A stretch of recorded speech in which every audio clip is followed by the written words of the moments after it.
Willie D Live. You know, he has always been there, even when I went through things that I didn't necessarily understand at the time.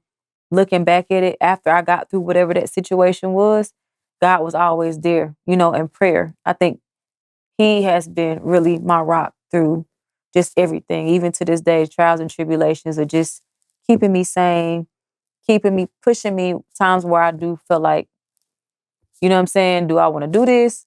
Do I just now, being a mom, do I just want to just go be a regular, you know, 9 to 5er, mom life or entrepreneur, whatever the case, you know? Yeah, yeah. Was there is there any like story that you can tell?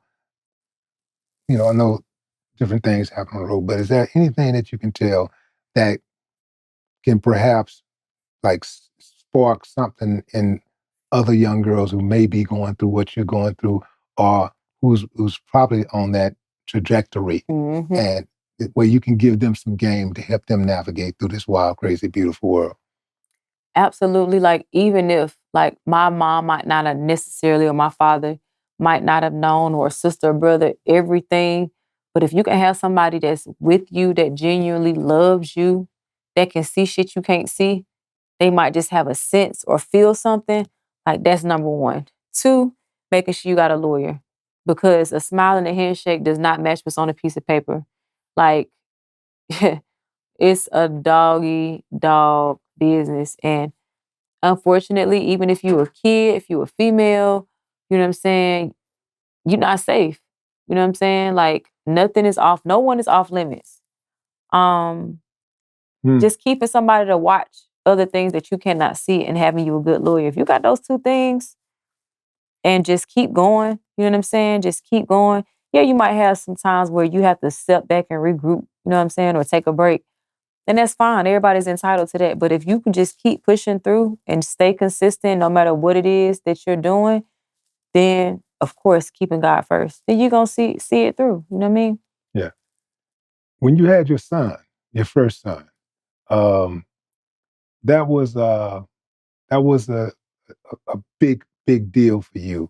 Now you're in charge of a whole human being. Like, what's going through your head? Like, when I know you know, when you're carrying the child, you know, you don't know what's going on. You're going through all of these different hormonal changes and stuff like that.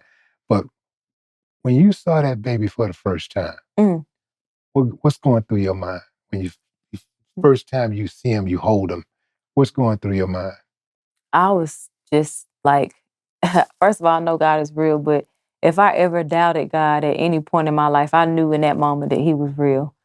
I mean, it was different feelings, like kind of being not just filled with love and joy, but overwhelmed in the sense like, dang, can I really do this?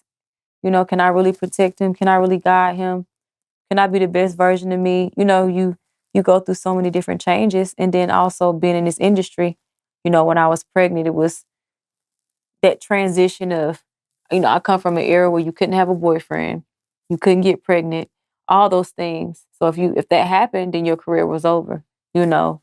Um, and just really proving that, you know, me having a kid was gonna make me better. It wasn't like, oh, it's over for me because I got a kid, because that's the era that, you know, I came from. But it was like, no, I'm just gonna be better.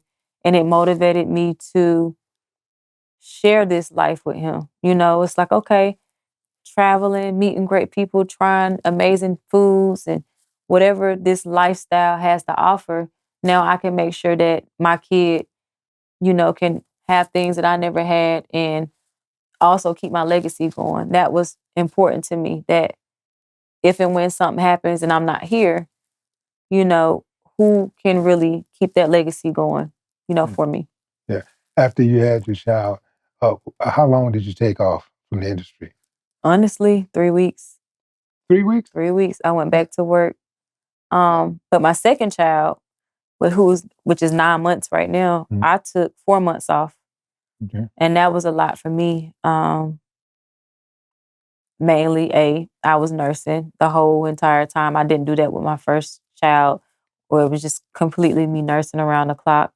Then two, I'm older now, so it took a while for me to kind of like get back to me. Because I think they said it take you 2 or 3 years after you have a kid to really get back to yourself. You go through so much. Your body goes through so many different changes where you don't even feel like yourself, because your whole world is evolving around taking care of this new human being. You learning them, they're learning you, especially when they can't speak for themselves. So now you got to try to figure out, what's wrong with them, what they like, what they don't like. You know what I'm saying? So it was a lot. It was a lot. But I think I would say every female, I really feel like in my heart, every female should try to be a mother because it's the best thing that ever happened to me. It brought out the better version, the best version of me. Mm-hmm. Nuck if you buck. That song is not just a chart topper. That song is part of our culture now. Mm-hmm. Like, we're 21 years in on that song. Mm-hmm. When you hear that song playing anywhere, what's going through your mind? It's a blessing because I went through, or we all went through that phase to where it's like, oh, you a one-hit wonder when we've created several music, after that, and also even my solo music. But because that has been to this day, it wasn't the biggest record. Rocket Hips was the biggest record, but the largest cultural record that has impacted, so many different lives. It's just like, wow, this is not by chance. This was an accident. And that's another thing my father would say, like, you didn't just stumble upon this. Like, this was destined. And now we're in the era of, like you said, the 20-year, 30-year anniversaries. And now it's like opened up a whole new world of different opportunities. And, it was a point of time where all the group members, we weren't all seeing eye to eye. And I think as a whole, we get it now. Like, we're older, we got kids, and we understand that this is bigger than us. This is for the culture. We are really like, we're a part of raising people and bringing people together and creating a certain type of energy or frequency. And when God puts you in that position to, you know, be that source, you you just obligated to just see it through. Now, what you do with that platform, whether it be, positive things or negative things, that's one thing. But as far as that particular record and so many doors is open, whether it's like movies, have movie soundtracks, TV shows, talk shows.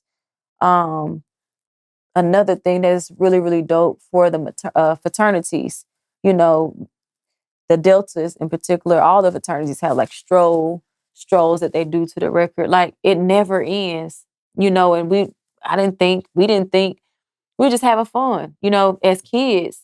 We didn't think that we would create a timeless record that would never end. And like I said, it was a phase to where it was like, oh, one hit wonder.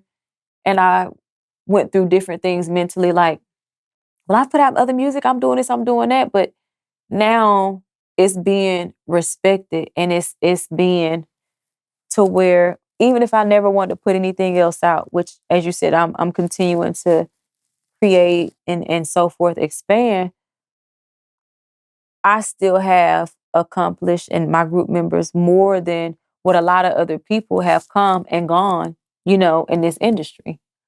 Yeah. How did it get to be so many of y'all in one group? I was like, that's a large group. It was a lot. It was like 10 at first. Yeah. We were just kids, everybody was in the same school, hanging out, roller skating in the South, as you know, is a big thing. And a lot of us would be going to, on the east side, it's called Golden Glide, or the South Side, Cascades, and so forth. And we just vibe together. It even goes back to pencil popping and pencil beating on the back of the school bus, in the lunchrooms, you using your pencil to do a beat and rapping. You know what I'm saying?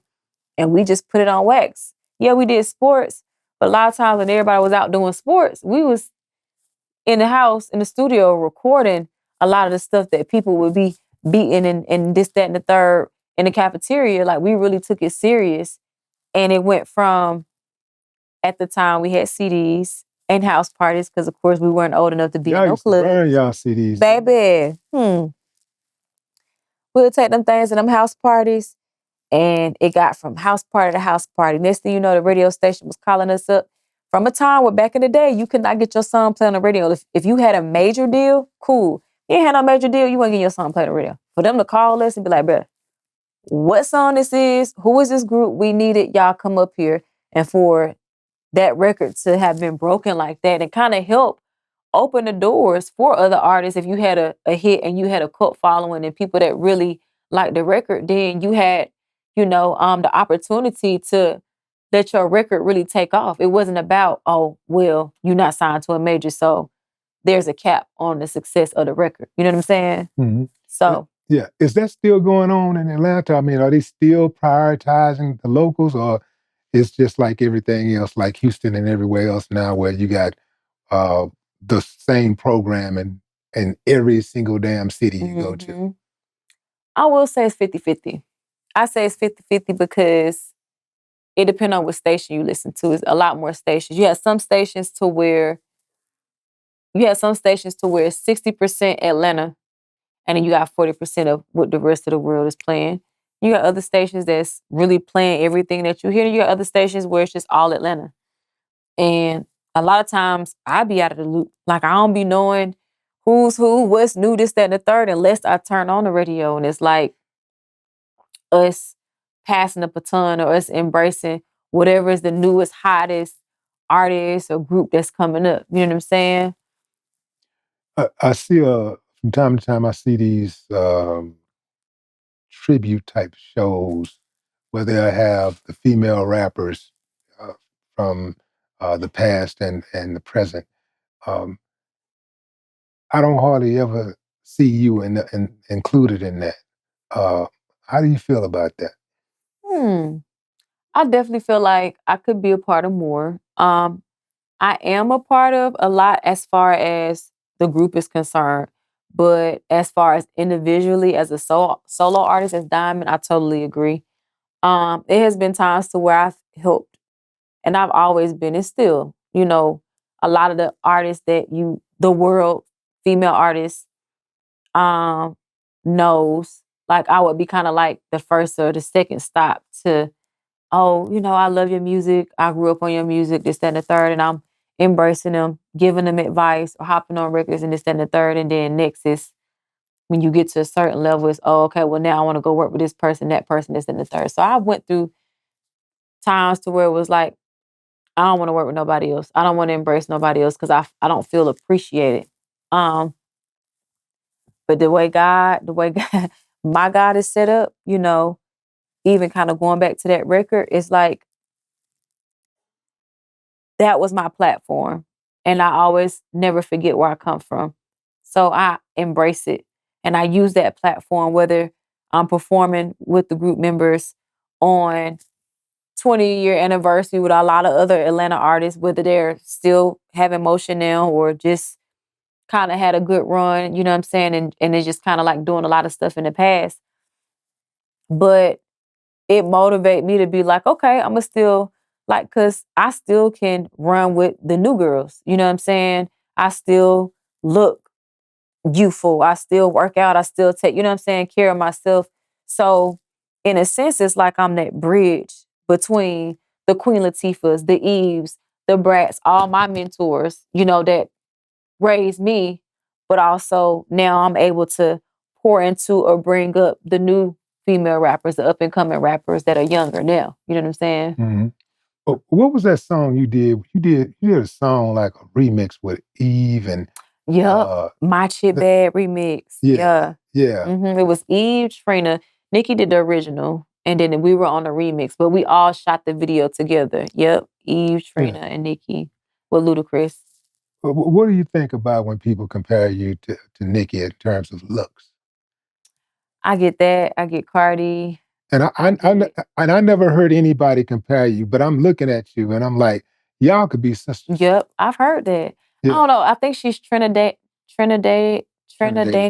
Yeah. I think Cardi is Dominican. I think.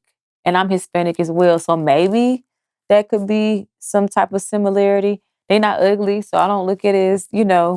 an insult. I embrace it or whatever the case, and they doing their thing in their own right. And, I think it's cool, Yeah.